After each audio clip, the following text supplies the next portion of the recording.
Rempelo ati sing paling cocok iki dimasak ngene iki lho yu, bothok utawa pepes rempelo ati pitik yu. Nah iki sak kilo dadi sakmene kae. Iki mau juruan pitik utawa rempelo ati sing wis tak umbah ruwesi, terus tak keceruti jeruk pecel yu. Bar ngono diulet-ulet ben kolet, ambune men gak amis. Bar ngono nek didiamkan 15 menit. Lah nek wis ngono ku terus digodhog ning banyu molak-malik lagi dicemplungno jeroane. Bar ngono ceplungi godhong salam mbek serai, aja lali dikai uyah. Nah iki diudek-udek dijarno sampai meduk.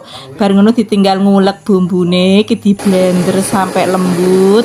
Bar ngono balik ning jeroane mang wis mateng ya yuk diangkat sik. Terus gongso bumbu blenderane, aja lali dikei laos geprek, godhong jeruk. Bar ngono terus diudek-udek sampai banyune sat, sampai ambune langu ilang, pokoke sampai mateng. Terus lebono irisan cabai rawite, terus kei gula abang, kei uyah, mbek dikei kaldu bubuk.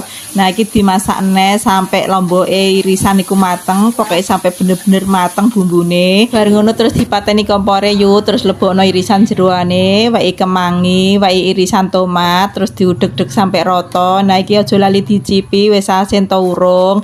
Nah nek wis kolet kabeh ngene iki diangkat, terus dibunteli ning godhong gedang ngene iki lho yu. Aja lali godhong gedange sebelum dienggo muntel ku diganggang sik ben lemes yu, dadi gampang dienggo muntel gak pecah. Nah terus disunduki ngene iki. Nah iki hasilnya iki siap dikukus neng dandang sing saurunge dipanasno yo yu. Wis umop lagi dilebokno iki pepese, terus dikukus selama 20 menit. Karena mang jeroane digodhog, bumbune digongso dadi gak perlu dikukus suwe-suwe. Nah iki lho yu hasil akhire, aja lali dirikuk yo yu.